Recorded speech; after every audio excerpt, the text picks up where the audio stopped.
কত না স্মৃতি ও আবেগের জায়গা আমাদের এই শিক্ষাঙ্গন। বলছিলাম নাসিরকোট শহীদ স্মৃতি ডিগ্রি কলেজের কথা। প্রিয় নাসিরকোটবাসী, আপনারা কোথায়? ভিডিওটি কে কোত্থেকে দেখছেন অবশ্যই জানাবেন এবং ভিডিওটি শেয়ার করে 64 জেলা মানুষের দেখার সুযোগ করে দিবেন। এই প্রতিষ্ঠানটি স্থাপিত হয় 1973 সালে। পর্যায়ক্রমে ধীরে ধীরে আরো অনেক ভবন তৈরি করা হয়। আমি আপনাদেরকে পুরো ক্যাম্পাসটি ঘুরিয়ে দেখাবো এবং এই ক্যাম্পাস সম্পর্কে আপনাদের সাথে অনেক আলোচনা করব।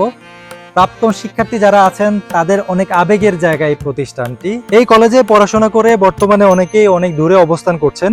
তো বেসিক্যালি আসলে তাদের জন্যই আজকে এই প্রতিষ্ঠানটি তুলে ধরা। সো বন্ধুরা, ভিডিওটি না টেনে কন্টিনিউ করুন। আমি এই ভিডিওর মাধ্যমে নাসিরকোটবাসীকে দেখতে চাই। চিরসবুজ গ্রাম বাংলার আঁকাবাঁকা পথ ধরে বাকিলা বাজার থেকে চলে আসলাম আমরা খুব সহজেই। এই কলেজটির প্রবেশ পথ কতটা রুচিশীল ও সৌন্দর্যময় আপনারা দেখতে পাচ্ছেন। কলেজের আশেপাশে গ্রাম বাংলার সবুজ প্রকৃতি জড়িয়ে আছে, সব মিলিয়ে কত না সুন্দর লাগছে। এই কলেজটির নামকরণ করা হয়েছে মুক্তিযুদ্ধে শহীদদের স্মরণে। আমরা যেই 30 লক্ষ শহীদের রক্তের বিনিময়ে স্বাধীনতা অর্জন করেছি, তাদের মধ্যে উল্লেখযোগ্য বীর মুক্তিযোদ্ধার স্থানীয় 9 জনের সমাধি এখানে করা হয়। 9 জন বীর মুক্তিযোদ্ধার নাম আমি আপনাদের মাঝে তুলে ধরছি। M A Matin, Mohammad Joynal Abedin, Mohammad Jahangir Alam, S M Zahirul Haque, Mohammad Zainul Abedin, Mohammad Abu Taher, Mohammad Emdadul Haque, M A Rashid Gazi, S M Ilias Hossain. এই বীর মুক্তিযোদ্ধাদের কারণে এই কলেজটির গুরুত্ব অন্যান্য কলেজের তুলনায় বহুগুণ বেশি। 1973 সাল থেকে এই পর্যন্ত কলেজটি খুব সুনামের সাথে পাঠদান করে আসছে। বর্তমানে এই কলেজে সর্বমোট 570 জন শিক্ষার্থী রয়েছে এবং চতুর্থ শ্রেণীর কর্মকর্তা সহ সর্বমোট শিক্ষক রয়েছেন 38 জন এবং ভারপ্রাপ্ত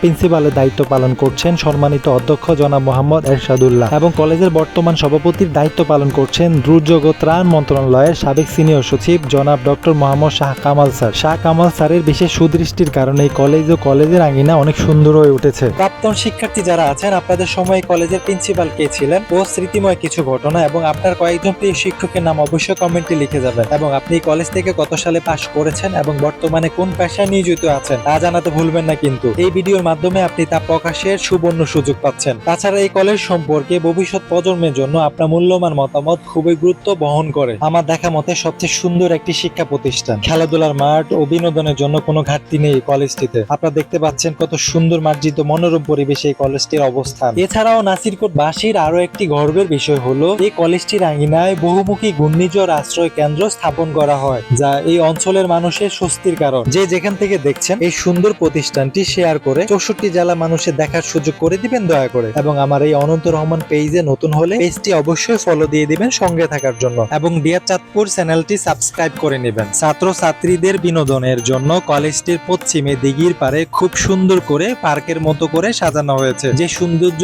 স্থানীয় মানুষকে মুগ্ধ করার পাশাপাশি দূর থেকে আগত দর্শনার্থীদের নজর কেড়েছে। তবে ইতিমধ্যে এর সৌন্দর্য অনেকাংশে বিনষ্ট হয়ে যাচ্ছে। আমি এই ভিডিওর মাধ্যমে কর্তৃপক্ষের দৃষ্টি আকর্ষণ করছি পুনরায় সংস্কারের জন্য। এই দাবি শুধু আমার নয়, এই দাবি কলেজের ছাত্রছাত্রীদের, এই দাবি পুরো নাসিরকোটবাসীর। তাছাড়া আমরা যারা সেই দূর থেকে এই সৌন্দর্য উপভোগ করার জন্য প্রত্যেকে এই কলেজ ঘূর্ণিঝড় আশ্রয় কেন্দ্র, খেলাধুলার জন্য বিশাল মাঠ ও বিশাল দিঘির পাশে সময় কাটানোর জন্য কত না সুন্দর আয়োজন। এই কলেজ ও কলেজের আঙিনা এবং শহীদদের সমাধি সব মিলিয়ে আপনার কাছে কেমন লেগেছে জানাবেন, কেননা আপনাদের বিন্দু বিন্দু ভালোবাসা আমাকে সামনে এগিয়ে যেতে অনুপ্রেরণা যোগাবে। সকলের সুস্থতা কামনা করে 9 জন বীর শহীদের সমাধি ও এই সুন্দর শিক্ষাঙ্গন থেকে বিদায় নিচ্ছি। দেখা হবে আবার নতুন কোনো লোকেশনে, নতুন কোনো আঙিনায়। সে পর্যন্ত প্রত্যেকে ভালো থাকুন। আল্লাহ হাফেজ।